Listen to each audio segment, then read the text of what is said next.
Hello बस्ता dreamers. आज तारीख है 16 जून 2020। चलिए देख लेते हैं आज हमें कौन कौन से आर्टिकल डिस्कस करने हैं। आर्टिकल के डिस्कशन से पहले हम कार्टून किज्जे से समझ लेते हैं कि YSRCP आंध्र प्रदेश में सिचुएटेड एक पार्टी है। उन्होंने अपने विरोधियों का सफाया किस प्रकार से किया है इस पूरे पिक्चर में यही दिखाया गया है। अब हम आर्टिकल की तरफ मूव करते हैं। आर्टिकल में बात क्या की जाती है, यह पहला वाला आर्टिकल डिस्कस करेंगे, ये वाला। तो इस वाले आर्टिकल में बात क्या करते हैं, कहते हैं लाइन ऑफ एक्चुअल कंट्रोल में इंडिया और चाइना के बीच में टेंशन्स क्या हो गई हैं, बढ़ गई हैं। तो इंडिया और चाइना में टेंशन बढ़ने का कॉज क्या है, इसके पीछे की जो स्ट्रेटजीज क्या हैं और इसके पीछे का मीन क्या रेलिवेंसी है, उसी पर बात करते हैं। कहते हैं क्या कि इंडिया ने चाइना को क्या किया है, नाराज़ कर दिया है।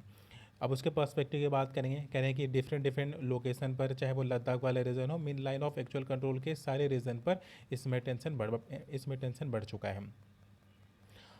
राइटर कहते हैं कि इंडिया ने किया क्या है कि इंडिया ने चाइना के अगेंस्ट में जितनी भी अलाइज होती हैं, जैसे क्वाड की ग्रुपिंग हो गई। पहले क्या था कि इंडिया अलाइज नहीं था किसी से भी, ना USSR की तरफ था ना अमेरिका की तरफ था।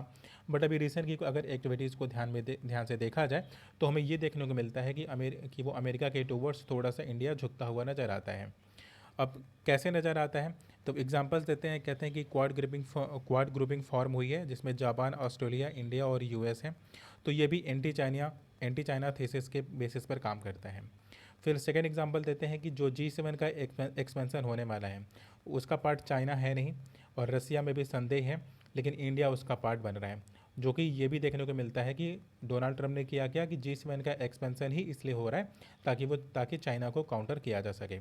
फिर थर्ड थिंग कि बायलेटरल जो रिलेशन है इंडिया और अमेरिका के बीच में, कह रहे हैं वो देखने को मिलता है। कह रहे हैं धीरे धीरे हुआ क्या कि ऐसे केसेस या ऐसे एग्रीमेंट हमें देखने को ज़्यादा मिल रहे हैं कि उसके अमेरिका के बीच में और इंडिया के बीच में हो रहे हों। जैसे वो कॉमकासा साइन होने की बात होती है, लेमोआ साइन होने की बात होती है। बेसिकली ये जो ट्रीटीज़ हैं, जो बायलेटरल ट्रीटीज साइन हुई हैं, ये जो एग्रीमेंट साइन हुआ है, उसका पर्पज़ या ऑब्जेक्टिव अलग अलग ही है। जैसे कॉमकासा साइन हुआ तो कॉमकासा का जो मेन मोटिव था कि इंडिया करेगा क्या, अपना कम्युनिकेशन डेवलप करेगा। क्योंकि अमेरिका करता क्या है कि जिस किसी को भी हथियार बेचता है, अपने आर्सेनल्स को बेचता है, उसके साथ इस प्रकार की ट्रीटी को साइन कर लेता है। कॉमकासा एक प्रकार का कम्युनिकेशन टेक्नोलॉजी है जो मिलिट्रीज यूज किया करती हैं, क्योंकि यूजुअली आप जो टेलीफोनिक कम्युनिकेशन करते हो किसी भी हैकर के द्वारा हैक किया जा सकता है। तो जब युद्ध हो रहा हो, जब पूरा बैटल फील्ड की बात आ जाए, तो हमें एक सेफ कम्युनिकेशन की ज़रूरत पड़ती है। तो इंडिया ने क्या किया कि अमेरिका के जो कम्युनिकेशन सिस्टम है, जो अभी तक कोई भी डिकोड नहीं कर पाया है, आज तक वो हैक नहीं हुआ है, तो इंडिया ने किया क्या कि बायलेटरल एग्रीमेंट को साइन कर लिया। कॉमकासा को इवन लॉजिस्टिक एग्रीमेंट वगैरह पर भी साइन कर लिया। तो जिससे होगा कि इंडिया के जो नेवल प्लेस हैं तो उसका यूज़ कर सकता है और इंडिया US का यूज़ कर सकता है। तो इस प्रकार से राइटर का कहना है कि चाइना के अगेंस्ट में जाकर के इंडिया टूवर्ड्स अमेरिका हो गया है। तो जिसकी वजह से जो बायलेटरल 2005-2010 के बीच में दोनों लीडरशिप के बीच में जो प्रॉपर कम्युनिकेशन हुआ था, जो प्रॉपर कंसेंसस, जो प्रॉपर ट्रस्ट डेवलप हुआ था, कह रहे हैं वो पूरी तरह से ख़त्म होता नज़र आता है। अगर हम चाइना के ग्लोबल टाइम्स, जो वहाँ की कहते हैं गवर्नमेंट का माउथ पीस बोला जाता है, क्योंकि चाइना में क्या है कि प्रेस का फ्रीडम तो है नहीं, तो प्रेस वही बोलेगी जो गवर्नमेंट बोलती है। तो एक ग्लोबल टाइम्स वहाँ का ही सरकारी अखबार है। तो सरकारी अखबार क्या कहता है, इंडिया के अगेंस्ट में ढेर सारे आर्टिकल लिखे जाते हैं और उसमें बोला जाता है कि इंडिया चाइना जो अपना फ्रेंडली रवैया अपना के रखा हुआ है, कह रहे वो चाइना के लिए नुकसान कर रहा है। और चाइना को क्या करना चाहिए कि इंडिया के ऊपर प्रेशर डेवलप करना चाहिए और उन्हें सजेस्ट करना चाहिए कि उन्हें न्यूट्रल रहना चाहिए, उन्हें नॉन अलाइज रहना चाहिए, जैसा कि अब तक उनकी पॉलिसी चली आ रही है। ठीक, राइटर भी इसमें सलाह कुछ उसी प्रकार से देते हैं। ठीक, कि इंडिया को क्या करना चाहिए कि US के हिस्से में न जा करके और चाइना के अगेंस्ट में जो जाकर जिस प्रकार के इनिशिएटिव लिए जा रहे हैं, कर रहे हैं वो ना ले। और चाइना का अल्टरनेटिव बनने की भी कोशिश कर रहा है, क्योंकि चाइना में क्या है कि लो लेबर फोर्स है। तो इंडिया के पास भी एक ह्यूज पॉपुलेशन है, यहाँ पर भी एक अनएम्प्लॉयबिलिटी बढ़ रही है। तो इंडिया क्या बनना चाह रहा है कि उसका अल्टरनेटिव बनना चाह रहा है चाइना का, जो कि चाइना ये नहीं चाहता है। और बॉर्डर पर लाइन ऑफ एक्चुअल कंट्रोल पर हुआ क्या कि इंडिया ने ढेर सारे कंस्ट्रक्शन करना स्टार्ट कर दिया। कह रहे ये वाली बात भी चाइना को बुरा लग रहा है, क्योंकि चाइना इंडिया की काफ़ी टेरिटरी को वो क्लेम करता है। तो चाइना का नैरेटिव ये है कि इंडिया कर क्या रहा है कि चाइना के हिस्से वाले रीजन पे क्या कर रहा है कि रोड को कंस्ट्रक्ट कर रहा है। बट इंडिया का क्या कहना है कि नहीं, ये तो मैं अपने वाले रीजन पर लाइन ऑफ एक्चुअल कंट्रोल के अपने साइड पर मैं अपना काम कर रहा हूँ। ठीक, तो इस बात को लेकर के मीन ये केवल एक्सक्यूज़ ही है, क्योंकि इससे पहले वुहान में और ममल्लपुरम में कह रहे दोनों लीडर्स के बीच में अच्छी ट्यूनिंग हो चुकी थी। उसके बाद इस प्रकार का टेंशन थोड़ा सा अजीब लगता है, लेकिन इसका कॉज राइटर यही मानते हैं कि इंडिया और यूएसए के बीच में जो रिलेशन दिन पर दिन बढ़ते जा रहे हैं, कह रहे उसकी वजह से ऐसा हो रहा है। और अभी हाल ही में रसिया ने क्या बोल दिया, रसिया ने बोला कि G7 में मीन G7 से G11 में वो तभी जाएगा जब चाइना उसका पार्ट बन जाए। तो मीन चाइना ने मीन रसिया ने क्या किया कि फेवर किया किसका, चाइना का फेवर किया। और यूएसए किसका किसका फेवर कर रहा है, रसिया का। तो मीन यूएसए इनडायरेक्टली चाइना का ही फेवर कर रहा है, कि जिसे काउंटर करने के लिए G7 का एक्सपेंशन किया जा रहा है। तो हमारा ये वाला आर्टिकल डिस्कस हो गया। अब हम नेक्स्ट आर्टिकल की तरफ आगे बढ़ते हैं। In pandemic crisis bridging the gulf with the west Asia. Issue यहाँ पर कुछ ऐसा है कि इंडिया का जो मेजर पोर्शन है, अगर हम 60% की बात करें तो जो हम ऑयल का मीन इंपोर्ट करते हैं, मीन 80% तो हम इंपोर्ट वहीं से कर लेते हैं, वेस्ट एशिया से करते हैं, सॉरी मतलब गल्फ़ कंट्रीज़ के साथ ही करते हैं। तो गल्फ़ कंट्रीज़ के साथ हमारे टाइज केवल ऑयल को इंपोर्ट करने तक सीमित नहीं है। गल्फ़ कंट्रीज़ में हमारे लोग काम भी करते हैं। करीब 8 मिलियन की पॉपुलेशन है जो गल्फ़ रीजन में वर्क करती है। उनमें से भी यूएई में 3.4 मिलियन पीपल लोग वहाँ पर काम करते हैं। हमें 80 बिलियन का रेमिटेंसेस प्राप्त होता है टोटल, और उसमें से भी जो एक मेजर पोर्शन होता है 49 बिलियन का, ये हमें गल्फ़ रीजन से प्राप्त होता है। अब एक बड़ी पॉपुलेशन जो वहाँ पे काम करती है, अब वो वापस आ रही है, इंडिया में आ रही है। तो जो हमारे फॉरेन मिनिस्टर हैं, मिनिस्टर ऑफ एक्सटर्नल अफेयर हैं, वो कहते हैं कि करीब 1 लाख पॉपुलेशन ऐसी है जो वापस इंडिया आ रही है। जो पहले वो बाहर काम किया करते थे तो रेमिटेंसेस इंडिया को भेजा करते थे, और जो इंडिया को लॉस होने वाला है इस रेमिटेंसेस से, वो 19 बिलियन डॉलर का लॉस होने वाला है। तो ये पर्सन जो गल्फ़ कंट्रीज़ में वर्क किया करते थे, अब वो वहाँ पर काम नहीं करेंगे, अब वो वहाँ से आएंगे, इंडिया आएंगे। तो इंडिया में भी अनएम्प्लॉयमेंट पहले से ही बहुत ज़्यादा थी, अभी और भी ज़्यादा बढ़ जाएगी। फिर राइटर टाइप की बात करते हैं, कहते हैं कि गल्फ़ रीजन में हुआ क्या था कि जब वो डेवलप हो रहे थे, ऑयल को एक्सपोर्ट करना था उनको, तो उनको एक सस्ते लेबर की और एक स्किलफुल लेबर की आवश्यकता थी, क्योंकि वहाँ पर टेक्नोलॉजी तो है नहीं।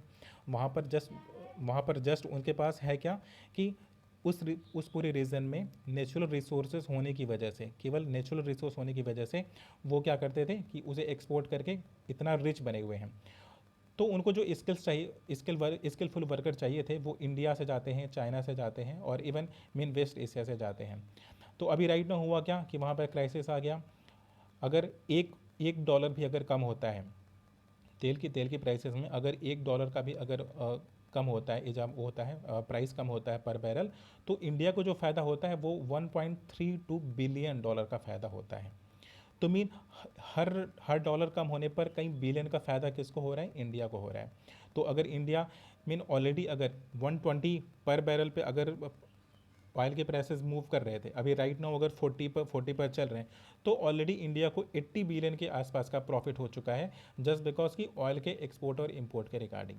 लेकिन इंडिया को जो लॉस हो रहा है, जॉब का लॉसेस हो रहा है, और जो रेमिटेंसेस का लॉस हो रहा है, कह रहे वो भी कम नहीं है। कह रहे इंडिया ने अपने स्ट्रेटजिक रिजर्व को भी तो भर लिया है ऑफशोर में जा करके, अब वो स्ट्रेटजिक रिजर्व को फुल कर रहे हैं। कह रहे हैं केवल इंडिया आने वाले टाइम में तो उसे मीन क्लीन एनर्जी को यूज करना है, तो वो ऑयल का इतना ढेर सारा रिजर्व करके करेगी क्या, उसको ज़रूरत है अपने लोगों को नौकरी देने की। कह रहे हैं जो हमें यूएई से और वहाँ से दुबई से, सऊदी अरेबिया से, कह रहे हैं वो जो जॉब की अपॉर्चुनिटी है, कह रहे हैं हमें वहाँ से मिल सकती है। लेकिन फिर दुबई की बात करते हैं, कहते हैं दुबई में क्या हुआ कि टूरिज़्म सेक्टर बहुत बहुत ज़्यादा वो था, बूम पे था, बहुत ज़्यादा डेवलप्ड था। तो करीब 6 लाख की पॉपुलेशन वहाँ पर ऐसी थी जो इस टूरिज़्म सेक्टर पर काम किया करती थी। और ज़्यादातर वहाँ पे जो टूरिज़्म सेक्टर पर जो बड़े बड़े होटल्स हुआ करते थे, तो उसके जो ओनरशिप राइट्स थे कह रहे वो इंडियंस के पास थे। कह रहे इंडिया के लोग दुबई में जा करके एक बड़ी पॉपुलेशन है जो वहाँ पर काम किया करती थी। लेकिन जैसे ही वहाँ पर टूरिज़्म सेक्टर पूरी तरह से ठप हुआ, तो इंडिया के लोग, वो लोग जो वहाँ पे जॉब कर रहे थे, जो रेमिटेंसेस को भेजा करते थे इंडिया में, कह रहे हैं कि उसका भी बहुत बड़ा नुकसान हुआ है। और वो लोग अब वापस से कहाँ आना चाह रहे हैं, वापस से इंडिया आना चाह रहे हैं। तो अब सारी चीज़ों को नॉर्मल होने में कह रहे हैं थोड़ा समय लग सकता है। और इंडिया को इस पूरी अपॉर्चुनिटी को, मीन इस पूरे जो ब्लू कॉलर के जो वर्कर्स हैं, कह रहे हैं अगर इंडिया यूटिलाइज़ करना चाहे तो उन्हें यूटिलाइज़ भी कर सकता है अपने यहाँ पर मैन्युफैक्चरिंग सेक्टर को इम्प्रूव करके, जिस प्रकार से चाइना ने किया था। हमारा ये वाला भी आर्टिकल डिस्कस हो गया। चलिए अब हम नेक्स्ट आर्टिकल की तरफ मूव करते हैं। हमारे पास नेक्स्ट आर्टिकल है डिस्कस करने के लिए। अब ये यहाँ लाइन ऑफ एक्चुअल कंट्रोल की हम बात नहीं कर रहे हैं, हम बात कर रहे हैं कि LOC की बात कर रहे हैं। ठीक, अब LOC पे क्या है कि ये पूरी बाउंड्री लगती है हमारी पाकिस्तान के साथ। पाकिस्तान में क्या है कि बराबर सीज़ फायर का उल्लंघन वहाँ पर होता रहता है। तो जब से आर्टिकल 370 को रिमूव किया गया है, तो जो नॉर्मल सिटीजन्स है जो वहाँ पे रहते हैं, कह रहे हैं उनकी सिक्योरिटी पर कह रहे हैं पहले से ही खतरा मंडरा रहा है। कह रहे हैं जब भी सीज़ फायर होता है वहाँ पर बम्बार्डमेंट हो जाती है, वहाँ कोई ना कोई मर जाता है। तो जो नॉर्मल सिटीजन है उनकी बात कर राइटर के अकॉर्डिंग क्या है कि उन्हें देना क्या चाहिए कि सिक्योरिटी प्रोवाइड करवानी चाहिए इंडिया को। या तो रहायशी इलाके वहाँ से हटा दिए जाएँ पूरे, लेकिन या फिर एंटी बम्बिंग जो स्क्वाड्स होते हैं, कह रहे हैं उससे उन्हें सिक्योर किया जाए, ताकि जो नॉर्मलसी वहाँ पर इस्टेब्लिश हम करना चाह रहे हैं, कह रहे वो हम उसे वहाँ पर इस्टेब्लिश कर सकें। इसी की बात करते हैं। चलिए अब हम नेक्स्ट आर्टिकल की तरफ मूव करते हैं। अब यहाँ ये कॉल फॉर एक्शन की बात कर रहे हैं। कहते क्या हैं राइटर इसमें, टेस्टिंग की बात करें। कह रहे हैं हमारे पास कोविड-19 के टेस्ट करने के 2-3 तरीके हैं। एक तो हम एंटीबॉडी का टेस्ट कर लेते हैं। अब एंटीबॉडी होती कुछ यूँ है कि अगर कोई वायरस किसी पर्सन की बॉडी में जाता है, तो उसके बॉडी में खुद ब खुद नेचुरल तरीके से एंटीबॉडी डेवलप होने लगती है।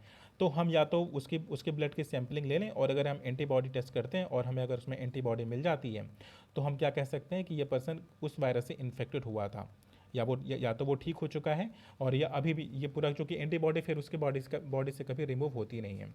दूसरी टेक्निक है RT-PCR टेक्निक। RT-PCR टेक्निक ये बताता है कि कोई पर्सन कोविड-19 से इन्फेक्टेड है या नहीं। तो बट इंश्योरिटी एंटीबॉडी टेस्ट वाले में नहीं है। एंटीबॉडी का टेस्ट ये कंफर्म करके नहीं बता सकता कि वो पर्सन कोविड-19 को फेस किया था या नहीं किया था।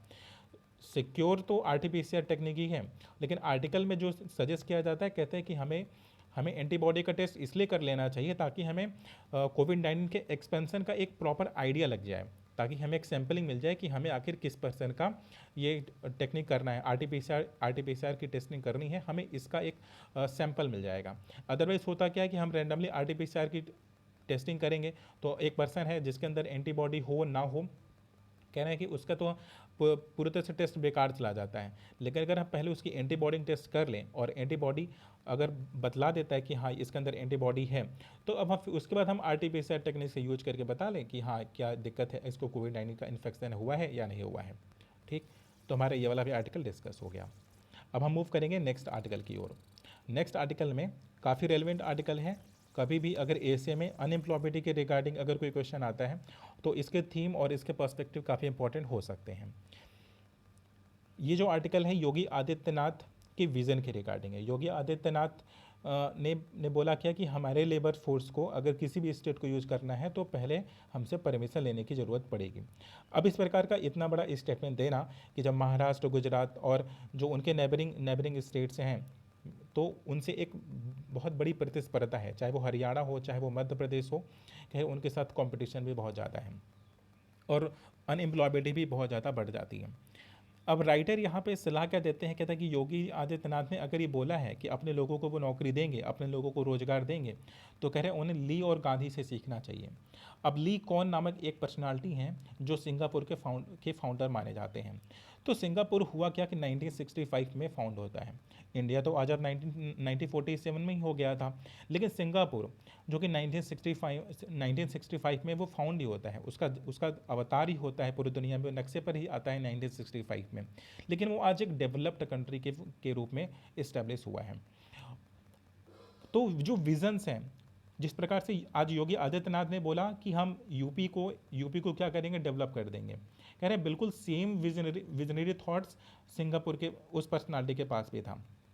फिर कहते हैं कि वो चाहते क्या थे कि उन्होंने पहले ही क्लेम कर दिया था कि हम उन डेवलप्ड इकोनॉमीज़ के बीच में सिंगापुर को रखना चाहते हैं, कि ये जैसे कि जो वेस्टर्न्स हैं, जिस प्रकार से वेस्टर्न कंट्रीज़ काफ़ी डेवलप्ड इकोनॉमी है, उनका पर कैपिटा इनकम बहुत अच्छा है, कह रहे हैं वो भी सिंगापुर के साथ ऐसा ही चाहते थे। लेकिन वो कर कैसे सकते थे, क्योंकि सिंगापुर के पास कुछ था नहीं, ना ही उसके पास बहुत बड़ी टेक्नोलॉजी थी, ना ही उसके पास बहुत बड़ा एग्रीकल्चरल लैंड था कि वो कोई चीज़ खेती करेगा और वो वेस्टर्न कंट्रीज़ को एक्सपोर्ट कर देगा, और ना ही उसके पास कोई बहुत नेचुरल रिसोर्सेज थे जिस प्रकार से अभी जो गल्फ़ कंट्रीज़ वालों के पास है, कि उनके पास तेल है तो वो तेल को एक्सपोर्ट करके क्या कर लेते हैं कि पैसे अर्न कर लेते हैं। अफ्रीका है तो अफ्रीका के पास रेयर मिनरल्स बहुत ढेर सारे हैं, तो वो इसको एक्सपोर्ट करके पैसे अर्न कर लेते हैं। तो उसके पास कोई रिजर्व ही नहीं था। अगर अगर हम सिंगापुर की बात करें तो सिंगापुर के पास कोई नेचुरल रिसोर्स नहीं है, कोई टेक्नोलॉजी नहीं है, कोई एग्रीकल्चरल उतना लैंड नहीं है, बट स्टिल उन्होंने ये विज़न सोचा, उन्होंने ये सोचा कि हम अपने लोगों को क्या करेंगे, पर कैपिटा इनकम उनकी बढ़ाएंगे। तो बस इसी थॉट प्रोसेस के साथ उन्होंने काम करना स्टार्ट किया। तो उन्होंने वेस्टर्न की कंपनीज़ को इन्वाइट किया और बोला कि हम आपको एक बेहतर इंफ्रास्ट्रक्चर देंगे, हम आपको एक लो वेज वर्कर्स प्रोवाइड करवाएंगे। तो वो करते क्या हैं कि वेस्टर्न की जितनी भी कंपनीज होती है वो वहाँ पर आती हैं। बट ली के साथ एक और प्रॉब्लम थी जो वो उसका अंदाज़ा नहीं लगा पा रहे थे, वो ये थे कि अपने लोगों का अगर पर कैपिटा इनकम, यदि उनकी इनकम बढ़ानी है तो वेज को हम बहुत दिनों तक हम कम नहीं रख सकते हैं। तो उन्होंने उन कंपनीज़ को एक और ऑफर दिया, बोला कि आप हमारे लोगों को ट्रेन करो, आप उन्हें सिखाओ और आप सिखा करके आप उनका इस्तेमाल करो। तो बट जो मैन्युफैक्चरिंग कंपनीज थी, बड़ी बड़ी कंपनीज थी, तो अमेरिका से होगा या तो ये सारी कंपनीज वहाँ पर इन्वेस्ट करना चाहती नहीं थी। वो किसी को स्किल्स सिखा करके, जैसे एक पर्सन है, एक ह्यूमन है, तो उससे अगर कोई काम नहीं आता तो आप उसको सिखाओ फिर उससे काम करवाओ। तो कह रहे इतना ज़्यादा इन्वेस्टमेंट कोई करना चाहता नहीं था। सिंगापुर की स्थिति 1970 तक तो यही रहती है। तो बट एक एंटरप्रेन्योर उनके पास आता है, वो थे जे.आर.डी. टाटा। तो जे.आर.डी. टाटा वो पहले ऐसी पर्सनालिटी थे जिन्होंने सिंगापुर में इन्वेस्ट किया। उन्होंने किया क्या कि वहाँ के लेबर फोर्स को सिखाया, ट्रेन किया और ट्रेन करके फिर उनसे काम लिया। सिंगापुर की स्ट्रेटजिक पोजीशन बहुत अच्छी है, तो इसलिए उन्होंने लॉजिस्टिक इंफ्रास्ट्रक्चर पर बहुत अच्छा काम किया। और जो वहाँ की 6 मिलियन की पॉपुलेशन है, उनके पास बहुत बड़ी पॉपुलेशन नहीं है, केवल सिंगापुर में 6 मिलियन की पॉपुलेशन है, तो उन्होंने उसके लिए पूरा प्रबंध कर दिया। उन्होंने इंफ्रास्ट्रक्चर पर काम किया, कंपनीज़ को इन्वाइट किया और लो टैक्स का रेट वहाँ पर रखा, ताकि टैक्स, क्योंकि होता क्या है कि इंडिया में जो कंपनी वर्क कर रही होती हैं वो लो टैक्स की वजह से सिंगापुर में अपना लोकेशन या अपना हेड ऑफिस दिखा देती हैं, जिससे होता क्या है कि उन्हें टैक्स कम पे करना पड़े। तो कम ही पे करना पड़ता है, लेकिन बहुत ढेर सारी जब कंपनियां पे करने लगती हैं तो उसका रेवेन्यू बढ़ जाता है। तो इस प्रकार से सिंगापुर क्या हुआ कि एक डेवलप्ड इकोनॉमी का रूप ले लेता है। तो वेरी सिमिलर कह रहे यूपी का केस कह रहे हैं ऐसा नहीं है, कह रहे हैं कि वहाँ पे 6 मिलियन की पॉपुलेशन है, यहाँ पर 200 मिलियन की पॉपुलेशन है। कह रहे हैं अब जब यहाँ पर 200 मिलियन की पॉपुलेशन है तो उसके लिए कोई भी चीज़ इस्टेब्लिश करना, कोई भी चीज़ प्लान करना, कह रहे हैं कि बहुत आसान तो नहीं होगा, लेकिन अगर प्लानिंग की जाए तो यह संभव है। फिर सोल्यूशन देते हैं, कहते हैं कि हम गांधीयन फिलॉसफी को अगर हम यहाँ पर अप्लाई कर दें, कि जो गांधी का जो इकोनॉमिक्स को रन करने का प्लान था, कह रहे हुआ क्या है कि इस समय पैंडमिक की वजह से, कोविड-19 की वजह से एक बड़ी पॉपुलेशन गांवों में आ चुकी है। तो गांधी जी का जो विज़न था वो यही था कि गांवों को डेवलप कर दिया जाए। अगर गांवों को डेवलप कर देते हैं तो ऑटोमेटिक इंडिया क्या हो जाएगा, डेवलप हो जाएगा। तो आज जो गांधी के थॉट को जो लोग गलत मानते थे, काफ़ी ओवर वैल्यूड मानते, कोई वैल्यू नहीं दिया करते थे, कह रहे हैं आज उसकी ज़रूरत आन पड़ी है। क्योंकि अगर हम अपने इंफ्रास्ट्रक्चर को और अपने अगर वेज वर्कर को अगर हम गाँवों की तरफ अगर मूव कर दें, अगर हम शिफ्ट कर दें, क्योंकि शहरों में वो पोटेंशियल अब रहा नहीं है, कह रहे अगर हम वहाँ पर अगर मूव कर देते हैं तो एक सस्टेनेबल डेवलपमेंट हम देखने को हमें मिल सकता है। ठीक है, क्योंकि प्रोफेशनल स्किल्स के साथ एक लिमिट होती है कि एक सीमा तक ही उन्हें जॉब वहाँ पर प्रोवाइड करवाया जा सकता है, एक सीमा तक चीज़ें, चूँकि ऑटोमेशन का दौर है, तो अगर कंप्यूटर टेक्नोलॉजी हो तो अब हमें आर्टिफिशियल इंटेलिजेंस का दौर आ रहा है, तो अब सड़कों पर भी अब ड्राइवर की भी कमी, अब ड्राइवर्स हमें देखने को ना ही मिलेंगे आने वाले 2-4 सालों में, क्योंकि 5G टेक्नोलॉजीज़ का जो इन्वेंशन है वो बेसिकली इसी बेसिस पर काम करता है। करेगा क्या, वो हर जगह पर ऑटोमेशन को अप्लाई कर देगा। ठीक। तो इसलिए हमें विलेज के डेवलपमेंट पर फोकस करना चाहिए और इंडिया को अपनी अपॉर्चुनिटी को मिस नहीं करना चाहिए। और ये सेम चीज़ योगी आदित्यनाथ फॉलो करके कि विलेज पर अगर वो फोकस करते हैं, क्योंकि यूपी की एक बड़ी पॉपुलेशन है जो विलेज में रहती है, तो वो यूपी को सिंगापुर जैसा स्टेटस वो प्रोवाइड करवा सकते हैं। बट इसके लिए एक बेहतर प्लानिंग की आवश्यकता है, बेहतर एक स्ट्रेटजी की आवश्यकता है, और उन्हें ऐसे डिसीजंस नहीं लेने चाहिए जो इन्वेस्टर्स को बहुत बहुत अच्छा महसूस हो। उन्हें ऐसे ऐसे निर्णय लेना है जो वहाँ जो यूपी के लोगों के लिए अच्छा हो। ठीक, क्योंकि गांधी कहा करते थे कि हमें बिल्डर्स को, हमारे जो हमें बिजनेसमैन है, कह रहे हमें उन्हें नहीं खुश करना चाहिए, हमें खुश किसे करना चाहिए, अपने लोगों को, अपने अपने सिटीजन्स को। क्योंकि इकोनॉमी ह्यूमन के लिए नहीं, मतलब ह्यूमंस इकोनॉमी के लिए नहीं बने हैं, बल्कि इकोनॉमी ह्यूमंस के लिए बनी है। ठीक, तो हमारे ये वाला आर्टिकल डिस्कस हो गया। अब राइट तो हम नेक्स्ट आर्टिकल की तरफ मूव करते हैं। ये एक सोशल इशू है, ये कभी वुमेन एम्पावरमेंट पर ऐसे आता है तो उस पर ये वर्क कर सकता है। ये बेसिकली पेपर 1 में भी काम आएगा और पेपर 3 में भी काम आएगा। पेपर 3 में ये इकोनॉमी वाले सेक्शन में वर्क करेगा और पेपर 1 में ये सोशल इश्यूज़ वाले सेक्शन पे वर्क करेगा। अब हेल्पिंग द हेल्पर्स में राइटर कहते हैं पैंडेमिक के टाइम पीरियड में कह रहे हैं उन लोगों पर ध्यान नहीं दिया गया जो डोमेस्टिक वर्क किया करती हैं। और डोमेस्टिक वर्क एक बड़ी पॉपुलेशन है जो घरों में काम करके अपना रोजी रोटी चलाती थी। अब इसमें राजस्थान में उन्होंने एक सर्वे किया, करीब 500 लोगों पर टेलीफोनिक सर्वे करने के बाद मीन जो राइटर हैं वो इस बात पर या इस नतीजे पर निकल करके आती हैं कि मार्च वाले महीने में 54% महिलाएं ऐसी थीं कि जिन्हें क्या हुआ कि प्रॉपर वो पेमेंट प्राप्त नहीं हुआ जो इससे पहले वो पेमेंट गेन किया करती थी। मीन किसी को दूसरे के घरों में जाकर के काम करती थी और गवर्नमेंट ने क्या किया था, गवर्नमेंट ने रिक्वेस्ट किया था कि आप क्या करोगे, आप उन्हें नौकरी से नहीं निकालोगे, आप उनको पेमेंट करोगे। लेकिन सर्वे क्या बोल रहा है कि मार्च वाले महीने में क्या हुआ था कि 54% लोगों को पैसे नहीं मिले थे। फिर अगेन वो अप्रैल वाले महीने की बात करती हैं कि जब अप्रैल में केस हुआ तो 84% ऐसी महिलाएं थीं जो दूसरों के घरों में काम करती थी, लेकिन उन्हें क्या होता है कि पेमेंट नहीं मिलता है। फिर कहती हैं कि फिर अप्रैल के बाद फिर मई का तो सर्वे नहीं किया गया, लेकिन मई का भी सिनारियो बिल्कुल रहने वाला वैसा ही है क्योंकि लोगों को पेमेंट नहीं मिला है। और उनमें से भी करीब 44% लोग ऐसे थे जिन्हें पैसा उधार लेना पड़ जाता है। तो कह रहे कि किसी भी इकोनॉमिस्ट का, किसी भी जो सोशल वर्कर का, कह रहे हैं इस वाले इशू पर ध्यान नहीं गया है। ठीक, जो कि उस पर ध्यान देना चाहिए था, उस पर पर्क्स अनाउंस करने चाहिए। फिर राइटर उसका सोल्यूशन देती हैं, कहते हैं कि वो महिलाएं जो दूसरों के घरों में काम करती हैं, जो डोमेस्टिक वर्क किया करती हैं, कह रहे उनके लिए भी क्या करना चाहिए, इंश्योरेंस की फैसिलिटी प्रोवाइड करवानी चाहिए और उनके भी हेल्थ का पूरा ध्यान रखना चाहिए। और उनका भी जो रजिस्ट्रेशन होता है, जो इनरोलमेंट होता है, कह रहे हैं वो उस स्टेट या उस डिस्ट्रिक्ट के किसी डिपार्टमेंट के रजिस्टर में मेंशन होना चाहिए। क्योंकि हमें यह पता हो कि कितनी ऐसी महिलाएं हैं जो डोमेस्टिक वर्क किया करती हैं, जिससे कि हम क्या कर सकते हैं, हम प्रॉपर उनका रेगुलेशन कर सकते हैं, हम उनकी केयर कर सकते हैं। तो जितने भी द हिंदू में रेलिवेंट आर्टिकल थे मैंने वो सारे आर्टिकल को डिस्कस कर लिया है। Thank you so much for watching the video.